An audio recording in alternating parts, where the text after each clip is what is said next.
We are the Asbury Park African American Music Project, and we're here tonight with Mr. Charles Trott, Ms. Yvonne Clayton, and I'm Jennifer Souter. And we've worked together for about 5 years now, celebrating the history and the music of Springwood Avenue in Asbury Park. I'm Yvonne Clayton, and I grew up here in Asbury Park, and I remember when it was a very, very exciting place to be on Springwood Avenue in the West Side. So I'm very happy to be a part of this adventure. It's an opportunity to honor the legacy that was Springwood Avenue and what it can be and will be in the future. Yeah, I'm Charles Trott, lifelong resident of Asbury, also a visual artist and arts educator, and yes, I've been with this organization since its inception. Well, this summer we had the opportunity to have live music again in the Turf Club, and it's the first time there's been live music in the Turf Club in many years, and we were really excited to be able to have some of the musicians that played in the house band, like Mr. Al Holmes, come back and perform and just have a lot of fun to bring attention back to what the Turf Club means to the community and get to the opportunity to have people come together and listen to live music on Springwood Ave again. And it was fun. Even though we're sitting here in a building that doesn't have a roof, needs a lot of tender loving care, it was just the idea we're back inside the turf. And you could feel the giants of yesterday in this room when the performers started to play. So it's fun. I think one of the most important things about preserving and revitalizing the turf is, as a music venue, as a cultural venue, it's the only one. So it stands out in that regard. And in 2018, we had the opportunity, Yvonne and I went out to California and we spoke at the National Trust for Historic Preservation conference, and we were talking about the history of Springwood Avenue and Asbury Park and the cultural history, the African American history, and we showed images of Springwood Avenue, and a room full of historic preservationists said, "What are you doing about the Turf Club?" Because they saw that it was a significant spot in the neighborhood and the last standing music venue. So since then, we've been working and advocating for the preservation of the Turf Club so it can once again be a community music venue and a place for the community to come together. So we were on a quest, and we were on a quest to make this building a viable building. And we're going to be able to do it. We're going to need a lot of help and support to raise the monies that we need, but we're in the process of purchasing the building, so we know that it's going to continue to survive and stand for the community.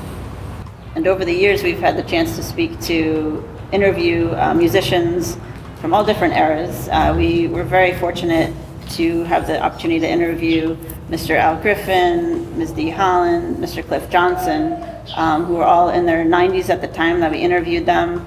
We were able to do a tribute to these musicians that had played together on Springwood Avenue, had played together at points throughout the years. And this summer, we were able to have Mr. Cliff Johnson, phenomenal saxophone player, now 95 years young, come in and hear Val Johnson play the sax in the Turf Club, and it was a pretty special moment. And that's part of what we've been trying to do, is really highlight the generations of music and how music in Asbury Park has always been a part of the history here, and in particular on Springwood Avenue. And as a result of the interviews we did, the city honored those three musicians, and it brought new life to them. And it also introduced generations who had no history, no idea that there was this history and that we had these phenomenal musicians here. I think something else that was a highlight for me was when they had a tribute to Gladstone Trott at the Armory, and the number of musicians who showed up to play. You had no idea that there was this trove of wonderful, wonderful musicians throughout this community and the surrounding communities. And the importance of history, cultural history, at this time, I don't think can be understated. We're under assault in so many ways. but especially educationally. And revitalizing the turf into an edutainment center, which as a teacher, I often say, as an educator, you are no longer just a teacher. You are no longer just an educator. You're an edutainer. They don't think of history.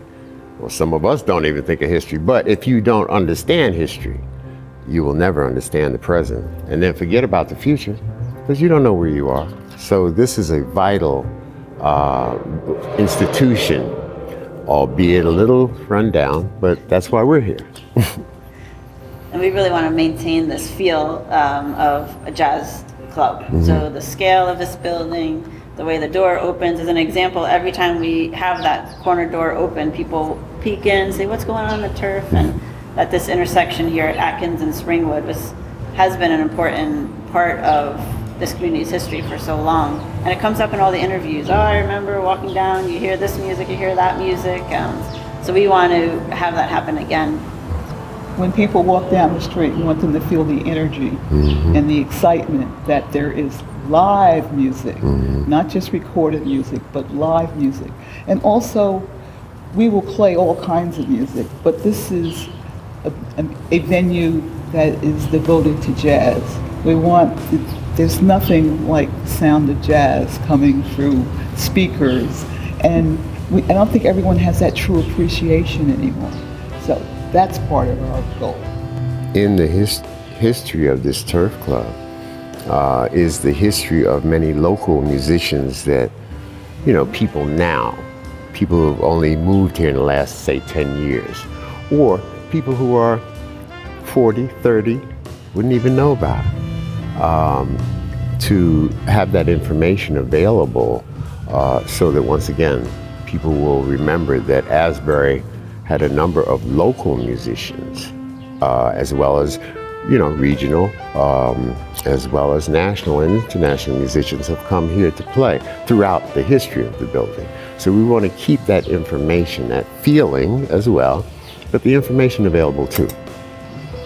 And it's something that we talk a lot about, that this idea that, yes, when new people come to the town, say, I had no idea about Springwood Avenue, but also for the community that's been here all along or has moved to Neptune or in the local area, to try to dispel that feeling of erasure or this history didn't happen or it all ended, when really there's a strong history and a strong tie and the community is still here. And so we really want to make sure that the voices, that the stories are told through the voices of those who experienced it, and also just have a platform and a way to share the history. When Charles was talking about education, we had the opportunity to work with the Asbury Park School District, develop a curriculum where the kids of all ages were learning about Springwood Ave history, and they built models of the Turf Club, they built models of the Orchid Lounge, and they're talking pre-K all the way up, and really got so excited, dressed up as musicians, were playing instruments, and so that's the type of thing that we want. We want to really have a way to show the full history of Asbury Park. And the other part with the children, they were so thirsty for the knowledge. They loved it. They created pictures depicting what they thought Springwood Avenue looked like back in the 40s and the 50s and the early 60s. They found pictures and recreated the cars and the clothing. It was an opportunity for them to open their minds and express themselves. And we've had the chance we have a digital museum where we've really been, again, since we want to capture the voices of the musicians and of the business owners and the people who lived worked and celebrated on Springwood Avenue, we've been able to share images and interviews and music all through our digital museum, which during the pandemic was particularly helpful. We have a platform called Pass It Down that's really designed to share community history and some community liveliness as we speak tonight. Save the history and continue it. Yes. And we are also really fortunate that everything that we have created, recorded, is available from the archives at Monmouth University in the Springsteen archives. So it's going to be preserved for history.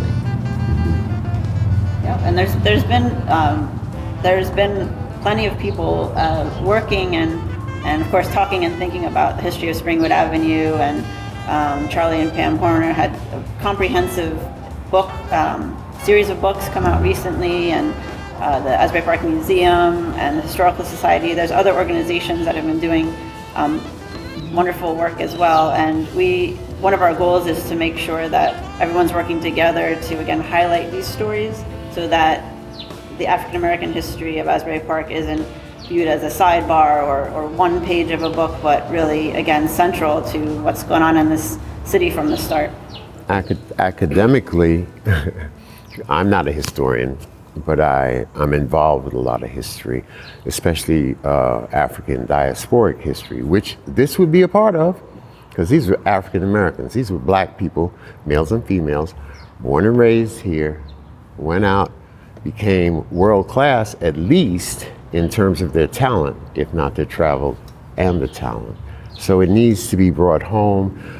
It needs to be told. And like I was saying, academically, in history, you do the theory, you read, you go to manuscripts, you do that, and then you come out in the field. Here's the field. Here's one field that's left. Okay, the people aren't here, many of them, but a record of them is here. And many times, as Jennifer said, you can hear some of the voices still, literally, because there's a recording of the interviews that we've had with the artists when they were here. And, not necessarily here, but you hear the voices. They tell the story. So it's no theoretician, no PhD, history, nah. Here's the history. And the other thing is we're at a crossroads. We're at the crossroads of Atkins and Springwood, which is a very important area. Right down the street is where Fats Waller wrote Honeysuckle Rose. Right. In this, across the street from us is Springwood Park, a gathering place, one of the first places in recent history where live music has been played. So we are on a continuum, and we're just helping the community to come back. And in that park, that's about where Cuba's used to be, another very famous musical venue that goes back. The Orchid, of course, was further down near the tracks, the Orchid Lounge. And there were other ones, Madonna's and different ones that were along this Springwood Avenue corridor from Main Street to 35. Well, in Asbury, of course, you won't go to 35. You'll only go just a little, west of Ridge Avenue. But in that span of how many ever blocks that is, that was the heart of the culture. And as Yvonne said, this may not be, in terms of actual measure, the middle of the west side of Asbury along Springwood Avenue, but in terms of culturally, it was the hub, and still sort of is. And another piece of what we've done is mapping. So if you're really interested to see what Springwood Avenue looked like and what was here, go to our website, and you will see that all along this corridor, nothing but music venues, record stores, restaurants. businesses. It was just a very, very vibrant community that had, I always say, it had a rhythm, it had a beat, and you could feel it when you were walking down the street.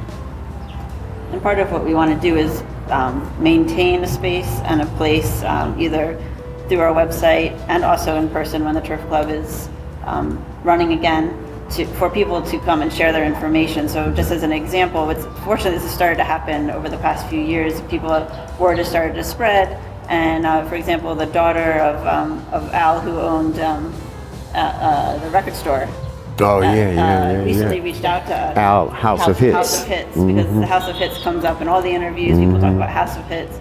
And his daughter lives in Hawaii. He recently passed. She reached out to us, said she wants to come share some stories, and that happens. We want to continue that because, again, whether it's the next generation, there's so many stories to be told. And plus, we had an opportunity for the youth to come in and talk to our seniors at the senior center, and the seniors shared their stories. The youth, of course, were, I don't believe it. This is not something they'd heard before. And as a result of their listening to talent and listening to music, they created Asbury Park's Got Talent, an opportunity for people to come out and display what they can do in front of a live audience. So we are a nexus. We will hopefully be an inspiration, because in the events or in interviews, the children or the young people will see that, oh, Asbury's West Side was really a community. They can view the pictures. As I said before, you can hear the stories of the people when they were young, the musicians, as well as see them. So, aside from being there personally themselves, I don't think there's anything better.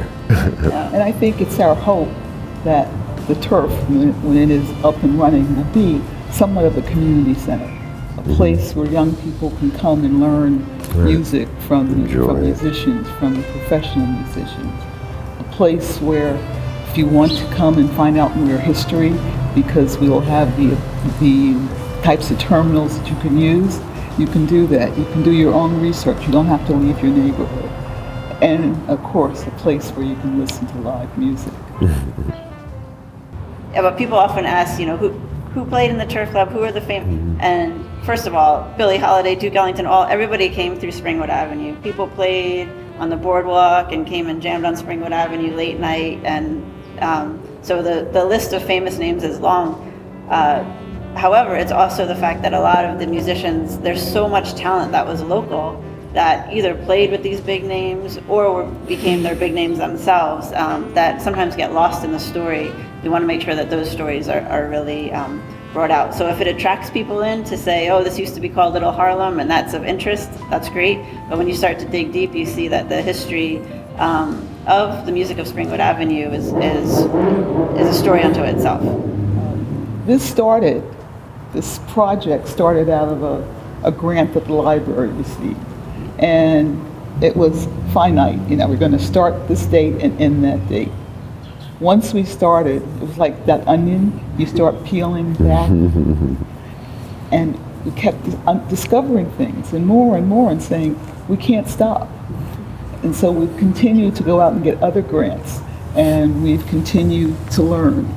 And as we learn, people reach out to us and they volunteer information, and they open up their scrapbooks, and we scan their images.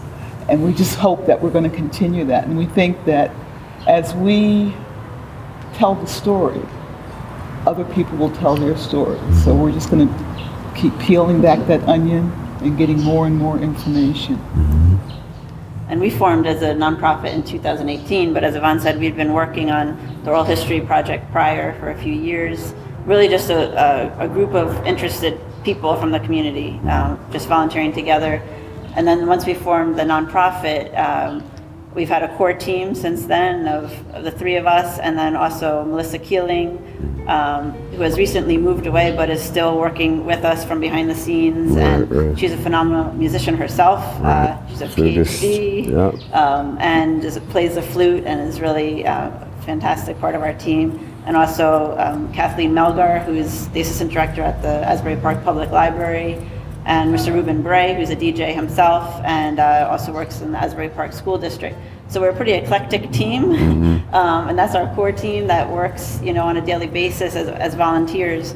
But in this town, there are so many people that are willing to jump in and help, that we've had just the amazing expertise and support of so many people, from people doing documentaries with us and editing and interviewing us and doing sound system and just jumping in the Bruce Springsteen archives, that it's really just become this, this network of people that have been working with us all along.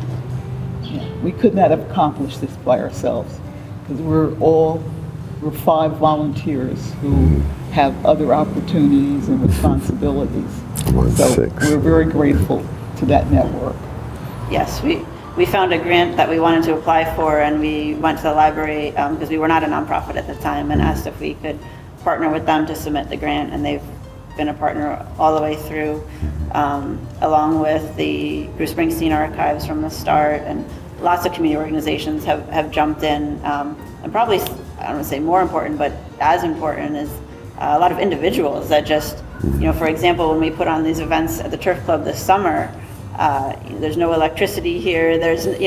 We were carrying in coolers of water, and people would jump in and offer to do Connie Freestone professional photography, and just say, "Oh, I'll help. I'll be the fire watch. I'll be the security." And so there's no way we could have done that without people just wanting to be a part of it.